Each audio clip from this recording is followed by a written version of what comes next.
Venez vous relooker chez Luminel. Salon de beauté Luminel vous présente le journal. Luminel, osez être la plus belle.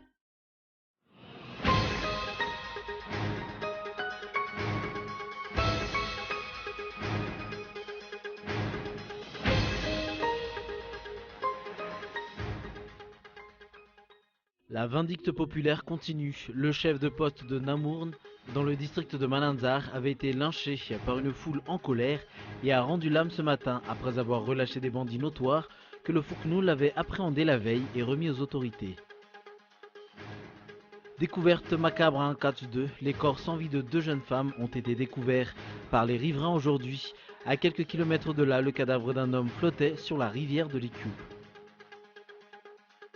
Les armes vont donc se taire après presque 6 ans de guerre en Syrie. L'opposition et l'armée ont conclu jeudi un accord de cessez-le-feu. Il doit entrer en vigueur à minuit sur tout le territoire.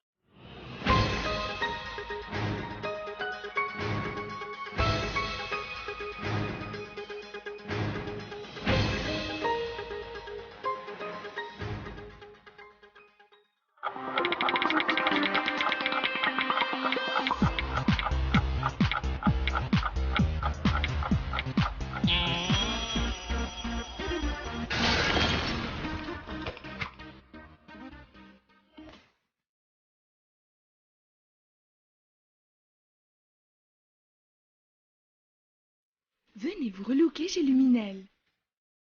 Luminel, coiffure tendance, extension cheveux, coloration, lissage brésilien, maquillage, extension cils.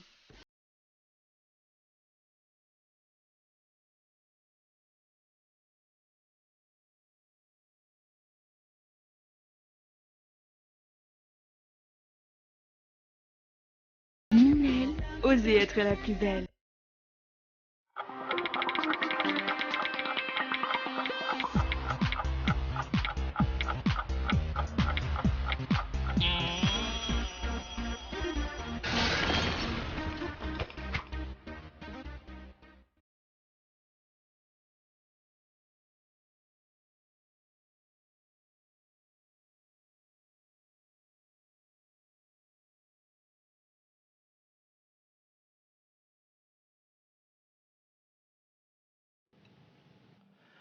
Bonsoir et bienvenue sur Cool TV si vous nous rejoignez. Dans l'actualité aujourd'hui à Madagascar, le Tanoura Malagas Meramieng appuie la commune d'Amboutchoulmaïns dans sa lutte contre l'insécurité.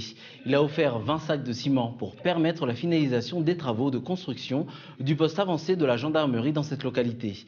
Selon le président du TMMM, aucun développement ne peut être espéré tant que l'insécurité règne. Reportage de Zora Koutoundjine. L'insécurité gagne du terrain dans la commune d'Amboutchoulmaïns.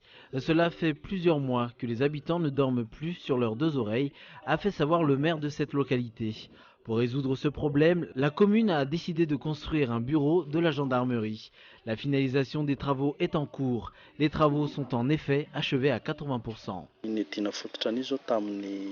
Nous avons commencé les travaux le 29 novembre. La commune d'Amboutchoulmaïns est la seule qui ne dispose pas de bureau de la gendarmerie dans le district à Manzakandjin. Cette commune commence également à être classée zone rouge. En janvier et en octobre dernier, 2 personnes ont perdu la vie dans 2 attaques différentes. Le TMMM ou Tanoura Malagas Meramieng soutient l'initiative de la commune d'Amboutchoulmaïns dans sa lutte contre l'insécurité et a ainsi offert 20 sacs de ciment pour l'achèvement des travaux de construction du bureau de la gendarmerie. Cet appui s'inscrit dans les actions sociales menées par le Tanoura Malagas Meramieng. Aucun développement ne peut être acquis si l'insécurité règne. Les habitants ne peuvent pas se concentrer sur leurs activités quotidiennes tant que l'insécurité n'est pas éradiquée. Voilà pourquoi nous avons décidé d'appuyer la commune d'Amboutchoulmaïns. Nous comptons, à travers cette action, satisfaire les attentes de la population. Le Tanour Malagas Meramieng poursuivra davantage ses actions au bénéfice de la population, a annoncé son président. Sur un tout autre sujet, la vindicte populaire continue. Le chef de poste de Namourn, dans le district de Malanzar, avait été lynché par une foule en colère et a rendu l'âme ce matin après avoir relâché des bandits notoires que le Fouknoul avait appréhendés la veille et remis aux autorités. Le Foucnoul accuse également le maire d'être mouillé dans cette affaire. L'insécurité galopante fait souffrir la population de cette commune. Le Foucnoul a mis la main sur les bandits hier après-midi. Ce matin, il est revenu au bureau de la gendarmerie, mais les bandits ne s'y trouvaient plus. Ces derniers auraient été transférés à Mananzar, où les vindictes populaires sont devenues fréquentes. La population ne fait plus confiance ni aux forces de l'ordre, ni à la justice. Découverte macabre à Ancats 2. Les corps sans vie de 2 jeunes femmes ont été découverts par les riverains aujourd'hui. À quelques kilomètres de là, le cadavre d'un homme flottait sur la rivière de l'Ikyup. L'insécurité repart de plus belle dans la capitale. Les détails avec Gaëtan Djetslav. Les corps sans vie de 2 jeunes femmes ont été découverts à Ancats 2. Elles ont été sauvagement assassinées. L'une d'entre elles était dénudée. Les auteurs et les mobiles de ce double meurtre demeurent pour l'instant inconnus. Ce n'est pas la première fois que les riverains font une telle découverte à Ancats 2. Cette insécurité galopante inquiète les étudiants. Les cambriolages sont les cas plus fréquents. Toutes les 2 semaines, des étudiants en sont victimes. Selon moi, seul l'éclairage public pourra dissuader les bandits et les brigands à commettre des méfaits. À quelques kilomètres d'Ancats, le corps sans vie d'un homme flottait sur la rivière de l'Ikyup aujourd'hui vers 14 h. Il avait plusieurs blessures au visage. Son corps a été emporté par le courant jusqu'ici. Nous avons demandé à des piroguiers d'emmener le cadavre sur la berge. Les causes du décès de cet homme ne sont pas non plus connues pour l'instant.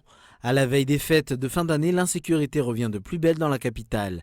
La vigilance est ainsi de mise. Parallèlement, les forces de l'ordre doivent faire leur travail et prouver que la population peut compter sur elles.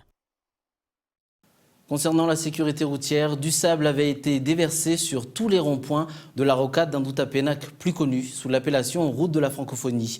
Une initiative qui présente un danger, notamment pour les conducteurs de 2 roues, car la chaussée devient plus glissante. Un père de famille en a fait les frais ce matin. Reportage de Gaëtan Djetslav. Le rond-point en face du stade Maquis présente un danger pour les conducteurs de 2 roues. Plusieurs accidents de moto s'y sont produits ces dernières semaines et les risques d'accident vont encore augmenter car la chaussée est devenue plus glissante après que du sable ait été déversé dessus. Ce père de famille en est victime. Il avait été blessé après avoir chuté de sa moto au niveau de ce rond-point. Les dégâts matériels sont également conséquents.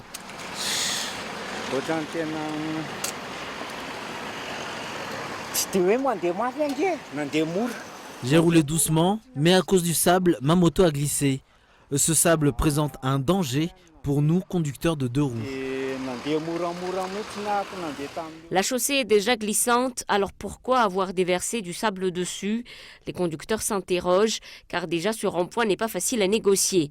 Le même acte avait été reproduit sur tous les ronds-points le long de la route de la francophonie. Aucun panneau signalant le danger n'y est pourtant érigé.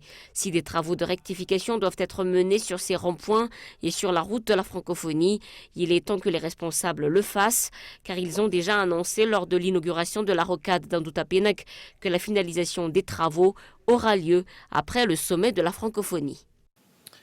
Sur un tout autre sujet, depuis le 23 décembre 2016, le consortium Ravnal Airports est officiellement le nouveau gestionnaire des aéroports d'Ivat et de Nosibé. La signature de la concession entre l'État malgache et Ravnal Airports intervient après la convention initiale signée en juillet 2015. Ce consortium regroupe l'aéroport de Paris, Bouygues Bâtiment International, Colas Madagascar et Meridian Africa. Dans ce contrat de concession, la société a pour mission l'extension, la mise aux normes et la modernisation de ses infrastructures aéroportuaires. Pour l'aéroport d'Ivat, la construction d'un nouveau terminal dédié au trafic international figure parmi les grands travaux. Avec l'effectivité de cette concession, la RDIA, ou redevance de développement des infrastructures aéroportuaires, va être désormais exigée. Elle est de 20 à 38 € par passager, une redevance qui risque d'avoir des impacts négatifs sur le tourisme, qui est pourtant déjà en difficulté. Sur les 300 000 touristes attendus, moins d'un dixième sont venus visiter la Grande Île. Dans l'actualité internationale maintenant, les armes vont donc se taire. Après presque 6 ans de guerre en Syrie, l'opposition et l'armée ont conclu jeudi un accord de cessez-le-feu. Il doit entrer en vigueur à minuit ce soir sur tout le territoire. L'annonce n'a pas été faite par Bachar al-Assad, pour l'instant resté silencieux, mais par Vladimir Poutine, le grand allié de Damas. On écoute le président russe avec France 24. 3 documents ont été signés. Le premier entre le gouvernement syrien et l'opposition armée sur le cessez-le-feu dans tout le territoire de la République arabe syrienne. Le second document concerne les mesures à prendre pour contrôler ce cessez-le-feu. Et le troisième est l'annonce d'un nouveau départ pour les négociations d'un accord politique en Syrie. Après la girafe, après le pangolin, le guépard est menacé d'extinction. Ils ne sont plus que 7000 en liberté, la plupart en Afrique. L'animal le plus rapide au monde doit faire face au braconnage et à la disparition de son habitat naturel. Sur les images de France 24. Même avec un morceau de viande pour la pâtée, Zinzi n'apprécie pas que des humains viennent à sa rencontre, surtout depuis qu'elle a donné naissance à 4 bébés. Cette femelle a été recueillie par le Fonds de protection des guépards dans le nord de la Namibie quand elle avait 1 an. Sa remise en liberté 5 ans plus tard est un succès pour l'organisation qui s'est donné pour but de sauver cette espèce menacée. Moins de 12 000 guépards survivent aujourd'hui à l'état sauvage, essentiellement en Afrique, contre 100 000 au début du XXe siècle. Ils sont menacés de toutes parts par les braconniers et par les fermiers qui les tuent pour protéger leur bétail. L'américaine Laurie Marker consacre sa vie à la protection des guépards. Quand elle est arrivée en Namibie dans les années 80, elle a d'abord rencontré l'hostilité des éleveurs. On me disait de prendre tous les guépards avec moi et de partir. Mais au final, les gens ont été très sincères avec moi, probablement parce que je leur ai expliqué que moi aussi, j'ai grandi dans une ferme.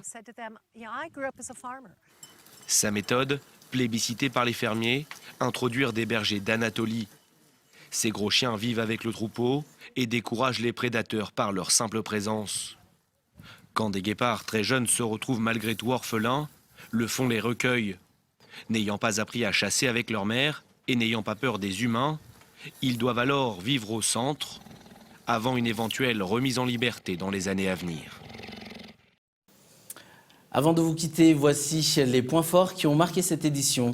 La vindicte populaire continue. Le chef de poste de Namourne, dans le district de Mananzar, avait été lynché par une foule en colère et a rendu l'âme ce matin après avoir relâché des bandits notoires que le Fouknoul avait appréhendés la veille et remis aux autorités. Découverte macabre à Ankats 2, les corps sans vie de 2 jeunes femmes ont été découverts par les riverains aujourd'hui. À quelques kilomètres de là, le cadavre d'un homme flottait sur la rivière de l'Ikoupe. Et enfin, les armes vont donc se taire. Après presque 6 ans de guerre en Syrie, l'opposition et l'armée ont conclu jeudi un accord de cessez-le-feu. Il doit entrer en vigueur à minuit sur tout le territoire. Voilà qui referme ce journal ce soir. Prochain rendez-vous avec l'information en version française demain à 20h45. Au revoir.